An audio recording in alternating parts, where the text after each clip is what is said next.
Next up, at UFC 312, we have Jonathan Micallef taking on Kevin Jousset. This is one of my more confident plays on the entire card. One of the spots that I'm pretty good with, considering this card as a whole is pretty nuts.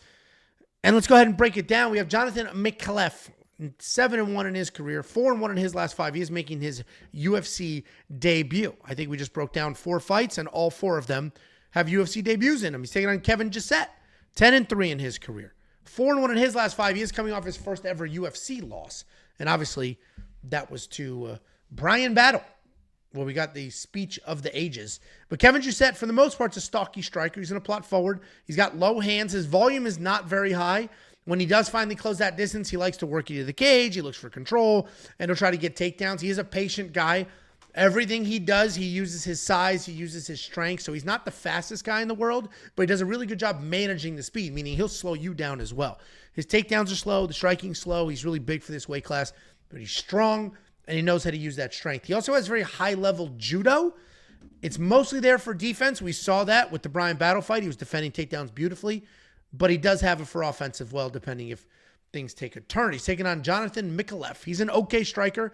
Very good wrestler, though. His striking is pretty basic, solid 1-2. Some distance closing to try to get some takedowns. On the ground, he's not even looking for a finish, but he does have good pressure. He has good control. Not very dangerous, but he is solid, and he could do a really nice job controlling the pace and keeping that fight where it wants to be. Kevin was just finished. I mean, he got finished at home and then opened the door for a pretty wild speech from Brian Battle, but he actually looked pretty good leading up to that. His hips were great. The takedown defense was great. Ultimately, it was Brian Battle's insane, unrelenting pressure that did him in. I think his takedown defense is going to hold up here. I think he gets it done. Jonathan doesn't have that same crazy pressure that broke Kevin in his last fight. So even if he gets a takedown, I think Kevin's going to be composed enough, going to be able to get out of there. Jonathan's not very dangerous on top anyway. Kevin's the pick, and I think these odds are, relatively reasonable considering some of the other spots on this card. What do you think, Jakey Boom Baloots?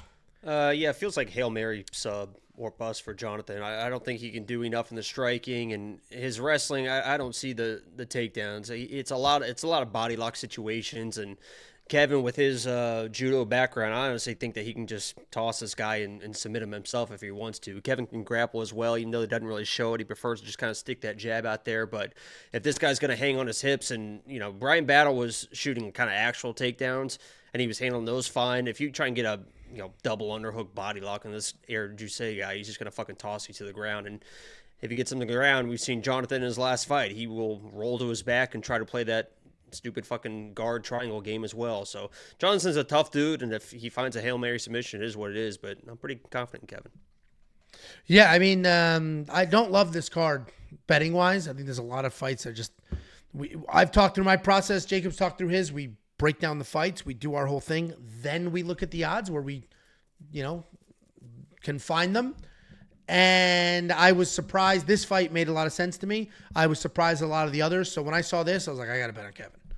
Because I was positive that he was going to win. I saw that he was a favorite. I saw the numbers were reasonable. Got to go with Kevin. So there's some action on Kevin. And if you do want to check out the picks, the bets, the tools, as well as the DraftKings breakdowns, we have a full article in the beginning of the week and the end of the week analyzing the DraftKings plays. Who should be in the lineup? Who should be faded? Who should be ignored? This is a weird spot because Kevin Jousset should win. $9,000 is a lot of money to spend, especially on a card with 26 different fighters. Check out those articles. One of them's premium. One of them's 100% free. All of it is at WeWantPicks.com. Personally, I'm confident in Kevin. I probably will have Kevin in some lineups because a lot of people I'm not confident in. But you can unlock everything that we have to offer for an entire month. $10. WeWantPicks.com. Click Become a Member at the top.